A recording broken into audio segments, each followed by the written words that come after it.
बुद्ध की माया शुक्र संग आया, शनि को मनाया तब धन आया।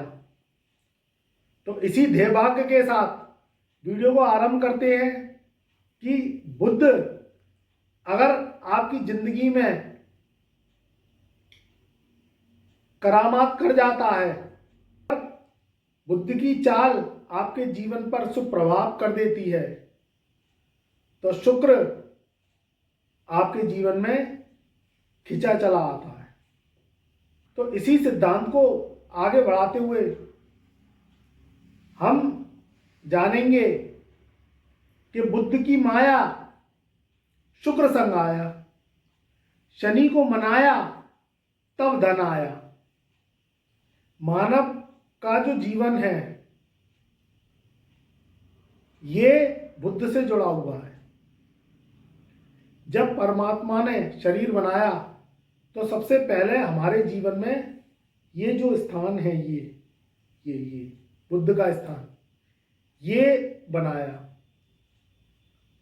अगर बुद्धि के द्वारा आप कार्य करते हो, बुद्धि के द्वारा आप समझ सोच की स्थिति रखते हो, तो जिंदगी में नुकसान, फरेब, धोखे, दगे ये बहुत कम मात्रा में आपको झेलने पड़ती हैं। बुद्ध बुद्धि का कारक है तो शुक्र धन का कारक है, शनि कर्म का कारक है और कर्म के साथ साथ शनि चुस्ती चालाकी का भी कारक है। इस बात का भी मैं आपको विशेष रूप से जानकारी आपको देना चाहता हूं। शनि अगर आपके ऊपर कर्मों के द्वारा मेहरबान हो जाता है तो शुक्र की आपको ये प्राप्ति करवाता है। मगर जो राजकुमार बुद्ध है इसका प्रारंभिक रूप में मेहरबान होना बहुत जरूरी है। बुद्धि जब काम करेगी तभी कर्म सही तरीके से अंजाम तक पहुंचेंगे। जब बुद्धि ही काम आपकी सही तरीके से नहीं करेगी तो कर्म अंजाम तक कैसे पहुंचेंगे? भटकाव की स्थिति, अंधेरे की स्थिति, ये क्या करती है? ये राहु को एक्टिवेट करती है। अगर आपने बुद्धि बल से कार्य लिया तो फिर राहु भी आपके कंट्रोल में,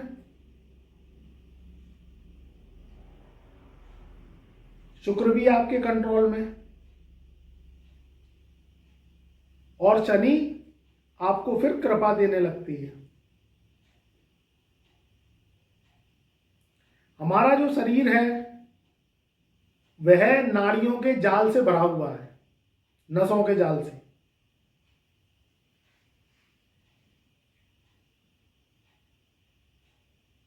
उन नसों के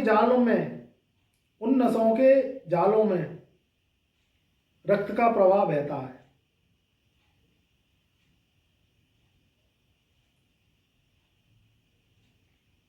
ये नाड़ियां हमारे मस्तिष्क में तंत्र जाल का प्रभाव देती हैं। तभी हमारी जो बुद्धि है वह कुशाग्र रूप से वर्क करती है। बुद्ध को राजकुमार का दर्जा दिया गया है ग्रहों में। ये चंद्रमा की चाल से कुछ धीमा है, यानी चंद्रमा फास्ट है, 2.25 दिन में एक राशि में रहता है।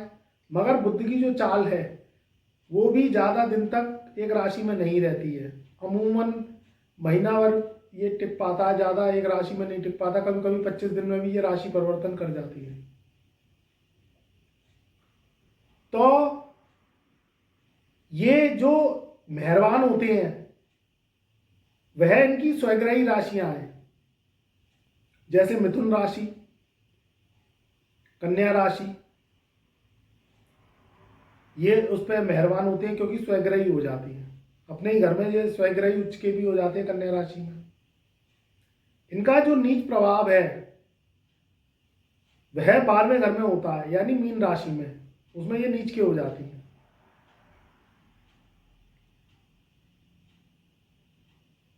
देखने में बुध बहुत छोटा ग्रह है, ग्रहों में इसको राजकुमार का दर्जा दिया गया है, मगर फिर भी ये सबसे ज्यादा करामाती और प्रभावशाली ग्रह है।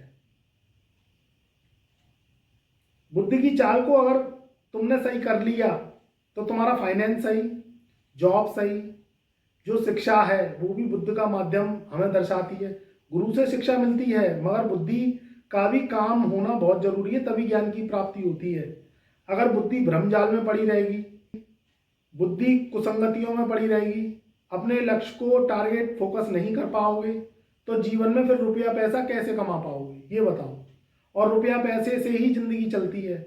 आपकी घर में इज्जत, आपकी परिवार में इज्जत, आपकी आपके दोस्ती यारी जो है आपकी, उसमें इज्जत, वो सब रुपये पैसे से होती है। ये समाज उसी के कदमों में झुकता है जिसके पास रुपया पैसा होता है, नहीं तो ये किसी की कदर नहीं करता। और वो रुपया पैसा आएगा कैसे? वो आएगा आपकी बुद्धि बल के द्वारा। एक व्यक्ति मेहनत कर करके मर चला और उसे पैसे की प्राप्ति नहीं हो रही है, सुबह शाम बैल की तरह जुत रहा है वो, और एक व्यक्ति बुद्धि बल के द्वारा लाखों करोड़ों रुपए रोज के अर्जित कर रहा है। तो वो कैसे कर रहा है? वो बुद्धि बल के द्वारा कर रहा है। माइंड शार्प होना बहुत जरूरी है। और बुद्ध कहीं जकड़ जाता है राहु के संग, कहीं केतु के संग, कहीं शनि बुद्ध की भी युति कभी कभी खराब फल देने लगती है। तो फिर क्या है, जो नुकसान दे जाता है आपको पता चलता नहीं है, आप नुकसान झेलते रहते हो। तो बुद्ध का सही होना बहुत जरूरी है। ये जबान का भी कारक है, जबान में हड्डियां नहीं होती हैं, मगर ये ऐसा प्रभाव देती है जो व्यक्ति के जीवन पर बहुत ही गहरा प्रभाव पड़ता है। यानी जबान में हड्डी नहीं है, फिर भी ये हड्डी से ज्यादा बल का प्रयोग वाला कार्य करती है।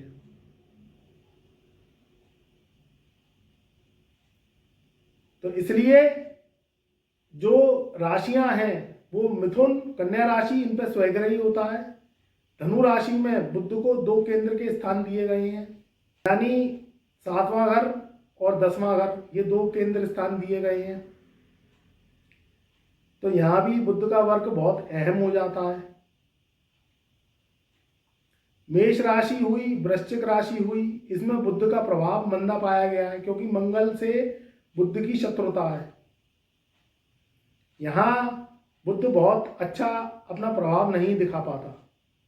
अब इसे ठीक कैसे करें? ठीक आप करेंगे जब तक आपकी जन्म पत्रिका गुरु से टेस्ट नहीं होगी, जब तक आप पत्रिका पे काम नहीं करेंगे अपना, आप अपनी जन्म पत्रिका को रेमेडीज के माध्यम से सही नहीं करेंगे, तो बुद्ध की कृपा पाने से आप वंचित रहेंगे। अब आपके जीवन में बुद्ध का प्रभाव कैसे शुभ आए, ये आपको पता होना चाहिए। कहीं बुद्ध नीच का है आपका, कहीं बुद्ध पाप कर्तरी दोष में है, बुद्ध जड़त्व दोष बना रहा है, तो वो युतियां जो आपके जीवन में खराब पियत दे रही हैं, उन युतियों को भंग करना बहुत आवश्यक हो जाता है।